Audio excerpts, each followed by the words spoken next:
அடியே கமலா, என்னடி பாத்திரம் தேய்க்கிற? 10 எல்லாம் அப்படியே இருக்கு. 10 வீட்ல பாத்திரம் தேய்க்கிற, கடைசியா வந்து இங்க கழுவுற. அதான் ஏதோ தெண்டமேனு கழுவி வச்சுட்டு பாரு. நான் மறுபடியும் எடுத்து கழுவுறதா இருக்கு. நான் பஞ்சாயத்து போர்டு வேலையை வைப்பனா, இந்த வேலையை வைப்பனா? இனிமே நீ வேலைக்கு வர வேணாம், கிளம்பு கிளம்பு. அம்மா அப்படியெல்லாம் சொல்லிடாதீங்கம்மா. இந்த வேலையை நம்பிதான் என் குடும்பமே இருக்கு.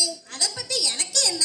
இனிமே நீ வேலைக்கு வர வேணாம், கிளம்பு கிளம்பு. அம்மா அம்மா அம்மா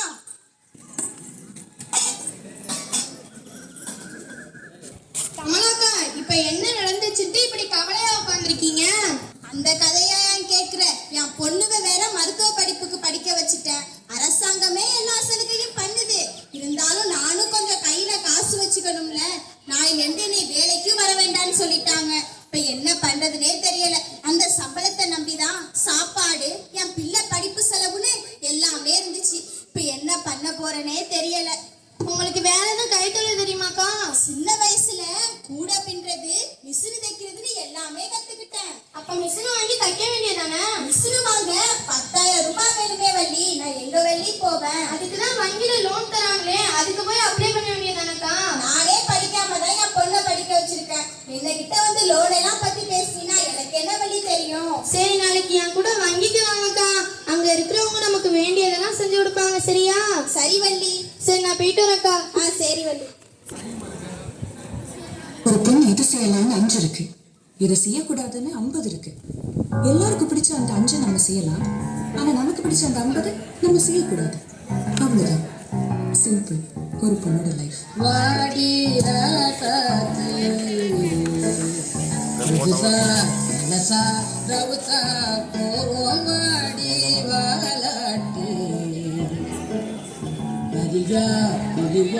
தனியா திரிவோம்.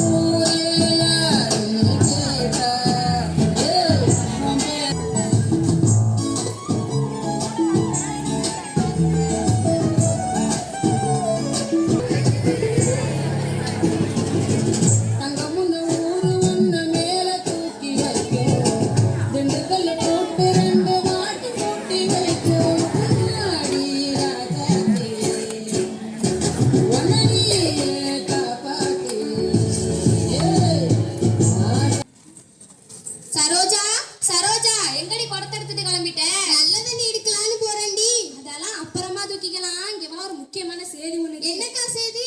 நம்ம கமலா இருக்காள? ஆமா, அவ இருக்கா. அவளுக்கு ஒண்ணும் இல்ல, அவ மக வாசிக்கு இருக்காள.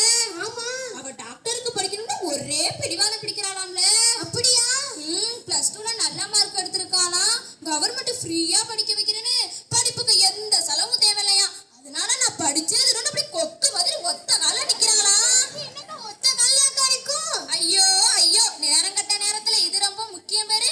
ஆனா அவ டாக்டர் ஆயிட்டான்னு வச்சுக்க, அவளையும் அவங்க அம்மாவையும் கையாலே பிடிக்குது. அப்படி என்ன பெருசா போயிடுவாங்களாமா? ஐயோ ஐயோ, உன்னட்ட வந்து நானும் சொன்ன பேரு என்னை சொல்லி உன்னை போயிட்டு நம்ம கமலா மக வாசிக்கு இருக்கால? ஆமா, அவ மோளுக்கு இன்னைக்கு பாராட்டி விழாமா? அப்படியா? அதுக்கு தான் அங்க பஞ்சாயத்து போர்டுல பாட்டு சத்தம் கேக்குது. அப்படியா? வா, நம்மளும் போவோம். சரி, வா, நம்மளும் போய் பார்ப்போம். அனைவருக்கும் வணக்கம். நம் ஊர்லேயே முதன்முறையாக டாக்டருக்கு படித்து பட்டம் பெற்றுள்ள டாக்டர் வாசிகா அவர்களை பாராட்டும் விதமாக இப்பொழுது நாம் அனைவரும் கூடியிருக்கிறோம். இப்பொழுது டாக்டர் வாசிகா அவர்கள் ஒரு சில வார்த்தைகள் பேசுவார்கள். பஞ்சாயத்து தலைவிகள் ஒரு சில வார்த்தைகள் பேசுவார்கள். அனைவருக்கும் வணக்கம். இன்று நம் ஊர் பெருமை கொள்கிறது. அதற்கு காரணம் விழாநாயகி டாக்டர் வாசுகி.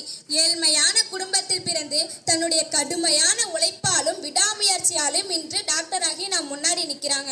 இந்த நேரத்துல எல்லாம் உங்களுக்கெல்லாம் ஒரு செய்தியை சொல்ல விரும்புகிறேன். 5 ஆண்டுகளுக்கு முன்பு டாக்டர் வாசுகியோட அம்மா எங்க வீட்டுல தான் வேலை செஞ்சாங்க. அவங்க சரியா வேலை செய்யாததுனால நான் அவங்கள வேலையை விட்டு அனுப்பிட்டேன். ஆனா அவங்க வந்துட்டு எவ்வளவோ கெஞ்சி பார்த்தாங்க. அப்பயும் நான் உங்களுக்கு வேலை தரல. ஆனால் டாக்டர் வாசுகியோட அம்மா தன் மகளோட கனவை நிறைவேற்றிருக்காங்க. நம்ம ஊருக்கு ஒரு புதிய டாக்டரையும் உருவாக்கி கொடுத்திருக்காங்க. இந்த நேரத்துல நான் உங்களுக்கு நன்றியை சொல்லிக்கிறேன். அன்னைக்கு நான் உங்களை வேலையை விட்டு அனுப்பினதுக்காகவும் மன்னிப்பு கேட்டுக்கிறேன். என்னை மன்னிச்சிருங்கம்மா. அடுத்ததாக டாக்டர் வாசிகா அவர்கள் ஒரு சில வார்த்தைகள் பேசுவார்கள். அனைவருக்கும் என் பணிவான வணக்கம். பெண் பிள்ளைகளை படிக்க வைக்க சற்று யோசிக்கும் ஊர், அதையும் மீறி யாரேனும் படிக்க வைத்தால் கேலி பேசி புறம் தள்ளும் ஊர். அப்படிப்பட்ட சமூகத்தில் ஏழ்மையான குடும்பத்தில் பிறந்தவள் நான். ஒரு நாளைக்கு 3 வேளை உணவு என்பது நிரந்தரம் இல்லாதது. என் அம்மாவின் கஷ்டத்தை பார்த்து வளர்ந்தவள் நான். இன்று உங்கள் முன் ஒரு டாக்டராக நிற்பதற்கு முழு காரணம் என் அம்மா மட்டுமே. தன் இரத்தத்தை வியர்வையாக சிந்தி பலரது கேலி பேச்சுகளையும் புறம் தள்ளி என்னுடைய கனவை நனவாக்க வேண்டுமென அல்லும் பகலும் அயராது உழைத்தவர் என் அம்மா. என் அம்மாவின் கடின உழைப்பால தான் நான் டாக்டர் ஆகியிருக்கேன். இந்த டாக்டர் பட்டம் பெறுவதற்கு முழு காரணமாக இருந்த என் அம்மாவை பெருமைப்படுத்தும் விதமாக இந்த நினைவு பரிசை என் அம்மா கையால வாங்கணும்னு ஆசைப்படுகிறேன். 10 பாத்திரங்களை தேய்ந்து போன இக்கரங்கள் பதக்கத்தை பிடிக்கணும்னு ஆசைப்படுகிறேன். அம்மா வாங்க, உங்க கையால எனக்கு எடுத்து கொடுங்கம்மா. இப்பொழுது டாக்டர் வாசிகா அவர்களே அம்மா அவர்கள் ஒரு சில வார்த்தைகள் பேசுவார்கள். நான் ஒரு அம்மாவோட கடமையை தான் செஞ்சேன். இது முழுக்க முழுக்க என் மகளோட உழைப்பு.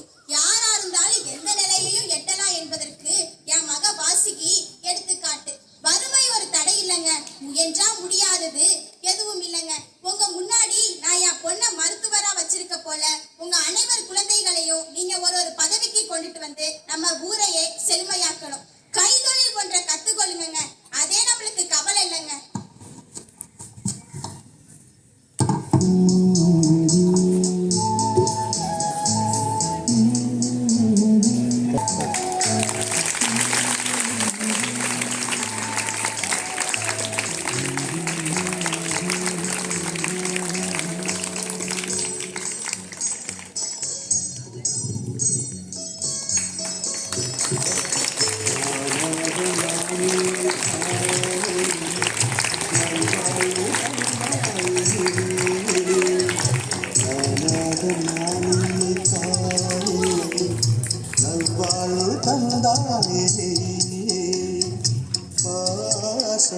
ஒரு நேசம் வாழ்வு தந்தாயே.